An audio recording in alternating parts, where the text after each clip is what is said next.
បាបមិនទាន់ឲ្យផលដល់កាលណាពិតពីលគិតថាបាបដូចទឹកខ្មុំអាបាបធ្វើឲ្យមិនទាន់ឲ្យផលវាផ្អែមឆ្ងាញ់ដូចទឹកខ្មុំជីវិតសោះលុះតែបាបកម្មហ្នឹងឲ្យផលទើបឃើញទុកដូចភ្លើងឃើញទុកមកដោយភ្លើងឆេះព្រៃអាហ្នឹងនិយាយពីបាបកម្មនិយាយពីផលបាបកម្មណាញោមណាព្រះពុទ្ធលោកសម្ដែងបានថាកុំឲ្យឆ្ងល់អីជីវិតញោមញៀនតែបានសុខក្នុងបច្ចុប្បន្ននឹងមានទ្រព្យមានសម្បត្តិជីវិតជាសុខសួស្តីទៅណាព្រោះបានបរិច្ចាគទានទ្រព្យសម្បត្តិឲ្យជាទានហ្នឹងឲ្យក្នុងកាលមុនមិនអត់ហេតុអត់បច្ច័យទេបើមិនបានបរិច្ចាគទានក្នុងកាលមុនទេកាលមកជាតិនេះក្រខ្សត់ហើយរកអីក៏មិនសូវបានយកមកជីវិត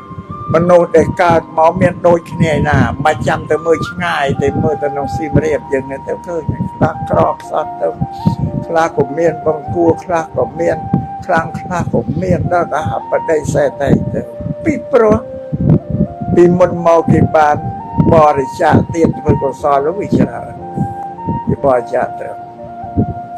បានព្រះសម្មាសម្ពុទ្ធលោកបញ្រៀនមនោ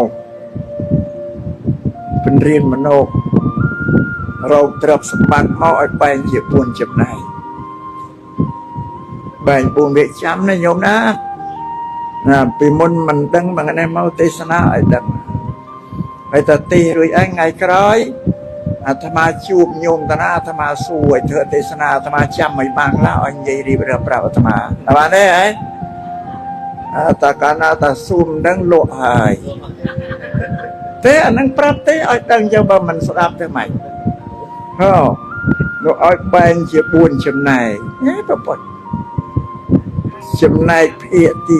1ចិញ្ចឹមជីវិតយើងប្តីប្រពន្ធអ្នករត់ត្រឹម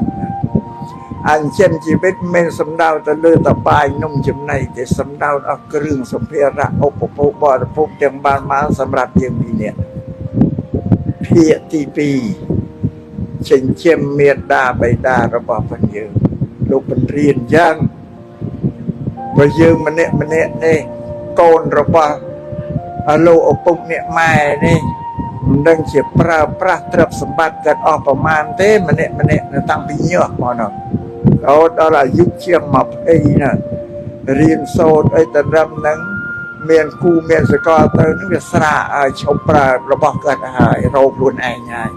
យើងគិតមើលពីញើសមកតើម្នាក់ប្រើគាត់បោះគាត់អស់បណ្ណា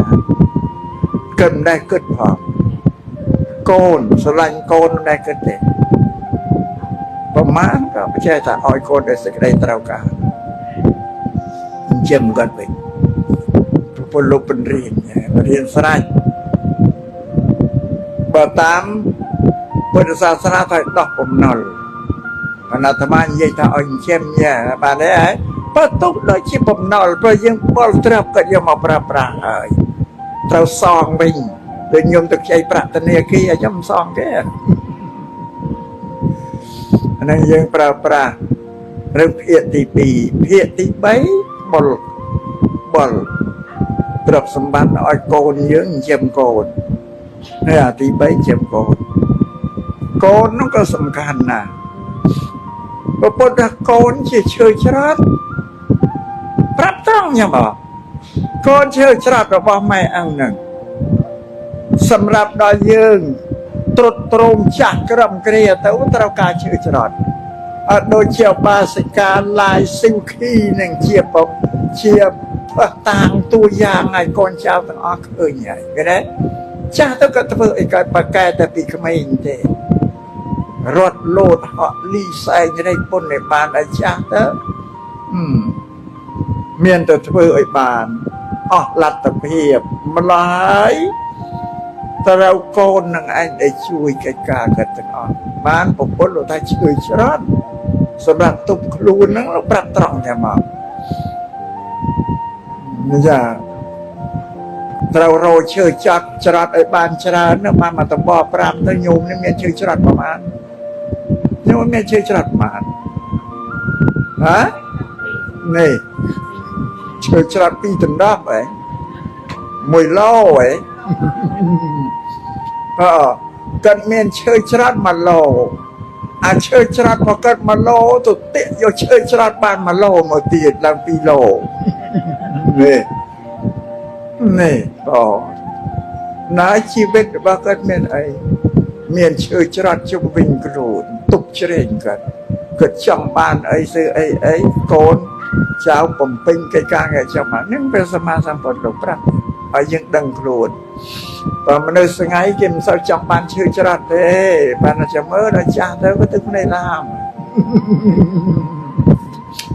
នេះទេថ្ងៃណាបញ្យល់ឲ្យហើយនេះឈើច្រាត់ពុទ្ធលោកប្រាប់ចាហើយនេះបាសិកាឈើច្រាត់ដល់2 ដណ្ដប់វាអាឈើច្រាត់ក៏ទៅរោអាឈើច្រាត់ទីបាន2 ដណ្ដប់ទីបោកឡើង24